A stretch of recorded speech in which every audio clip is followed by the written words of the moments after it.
Listen, man, as we wrap up, I say that in jest because I've grabbed you for your hour and I would love to welcome you back. But I just want to throw this on the table to you. I'm humbled at how humble you are. And I'm going to tell you why. I grew up watching you play hockey. I grew up watching Paul Coffey, Wayne Gretzky, all the names you mentioned. Okay. I'm a Winnipeg kid. You're talking about Gretzky. You're talking about these names. You're winning a Stanley Cup. You're throwing these names out. Then you start the show by saying, fuck, man, I got to get the nerves to go do this cold call to this business down the street. That's a humbling moment. Like, you're just a dude like all of us. Okay, I got to get up the nerves, go knock on that door.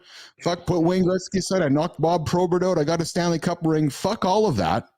I still got to go grab the courage to go talk to that guy in the business over there to go sell him something. That is exceptionally humbling to me.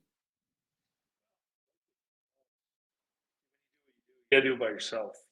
And even doing TV, like the first time you do TV or you do radio or whatever, first time you do it, and you're brutal at it. And not that you are, but most people, you're not great. But I was able to, I could talk to me because I didn't play that much. So I just talked the whole game. And actually, a producer for the games was like, there's your skill set, right? You got your skill. That's it. Yeah. First one, and I had like 3 pages of notes, and the producer was like, okay, I knew you were going to be good, but he's like, actually showed up, you gave a shit. Because some guys, like, they're ex-players, they just will go on TV and think it's easy and they just talk, and then it's take a look, see here. And so he's like, you're going to do good when you had the notes. And he's like, the other thing he said is like, when the red light goes on, either you have it or you don't. So when the red light goes on, either you can talk or you can't. And like I did, there's actually a girl, her name's Kelly Nash. She's on the MLB network. And so we were Fox Sun Sports was Bally, I think it's called Bally now. Yeah, it's Bally. But yeah. So we'd have different hosts work with us. And Kelly's a nice lady. And I'll never forget, we're doing a post game. And she threw to the, like, you're doing your whatever, welcome back, you're Lightning Live, your post game, whether it's 3, Lightning 5, back here at Emily Arena, blah, blah, blah. And so she threw to the guys in the booth, Rick and Chief at the time, and they weren't ready. And you could see on our screens, like, they're sitting there, they're like having a coffee, they're on the headsets on, and like, oh, let's go to Rick and Chief. And they're like, what? And the producer's like, no, in your ears, they're talking, they're like, no. So then they scramble, they put the headsets on. And she was rattled. Like, she was like, oh, just rattled. So they threw back to us, and she's like, let's go to break now. So I literally did the rest of the post game by myself. So took it back from, literally took it back from break. I was like, well, let's go around the league. And we did all the highlights. Let's go to Ottawa. Ottawa Senators are playing the Maple Leafs, and did all the highlights. Literally did the rest of the 15 minutes of the rest of the post game show, and did it myself. I was proud of myself, but she was just bummed. And she was so rattled. I was like, don't worry about it. Who cares? Like, shit happens, whatever. And then the bitter part of me a little bit is that she was really nice and she was good. She was a very attractive lady. So she goes on to the MLB network and still working there, I believe. I don't follow her too closely or whatever. But anyways, and I'm out of a job like like a year or two later because they need somewhere to put Chief, and Brian Engblom was out of a job. So I'm out of a job, and she couldn't even. She froze up, but I carried her through it and was a good teammate. So that was like I was a little bitter about that because I'm like, fuck, like she could barely do this, and I had to tell her. So even there's another guy, Todd Callis, and I don't know if you know that name, but his dad is super famous, and Todd Callis did the Rays for 20 years. I think he's in St. Louis now, and Todd was awesome because he's not a hockey guy, and he'd say, I'm not a hockey guy. You just tell me where you want me to go, or we'll set it up for him. So literally, I'd say, let's talk about this or that. And he'd set it up for me, and we had the best shows. And I'm like, I'm going to make you laugh. And he's like, no way. And I'm like, I'm going to make you laugh. That's my goal. And like every broadcast I had him, he was like spitting. He was like he was literally spitting because he was laughing. But that was like my goal. But it was fun because you do baseball. You have 162 games or whatever. Like, you can't be serious all the time. You need to find other stuff. Yeah, he was great to work with. So just like stuff like that. So I don't know how I got on that anyways, but yeah, it was interesting. So Dinger, I will tell you what. I will tell you one thing though. I got to tell you this. So one of the coolest things was so I got to host a few shows, and you've heard of Scotty Bowman. Of course. So yeah, I'm just saying, yeah.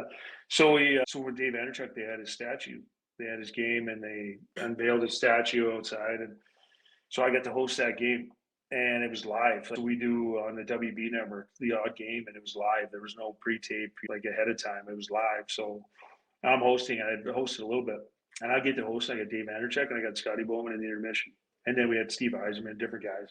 But you have Scotty Bowman. I'd heard all the stories about the Scotty Bowman stories about cutting guys' sticks and like different stuff, and to be able to talk to him and I was like, yeah. So I've heard from different guys about the sticks, and like with Dave there, he had a pattern. The pattern is obviously it's your curve and your flex, and maybe for people that don't. So that's what a pattern is. It's your curve and your flex and type of stick.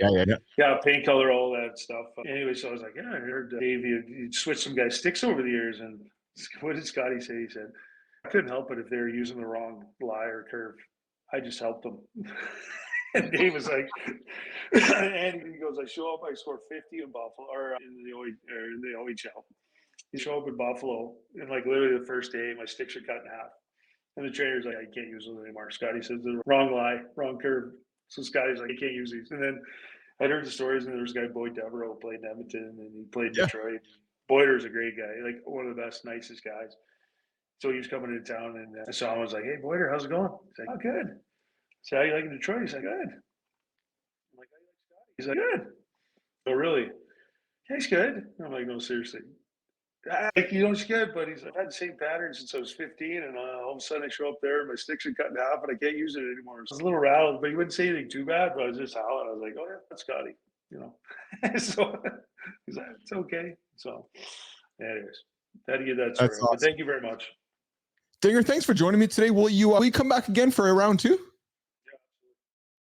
I'd like that. I'd like that a lot. We'll get you some better audio. We'll send some microphone equipment, maybe some cameras, or we'll fly you here or something. But we'd love to have you back for round 2.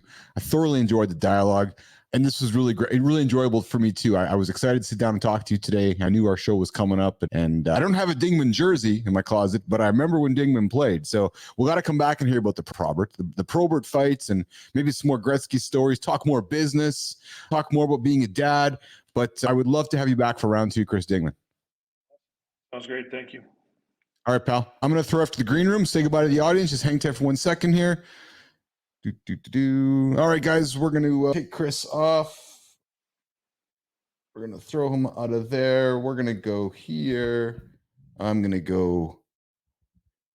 All right. Keith Billis here live in the lab. I hope you guys enjoyed the chat today with Chris Dingman. Even though you might have only heard half of it, we're going to do the best we can to get that audio fixed up on Chris's side for you guys.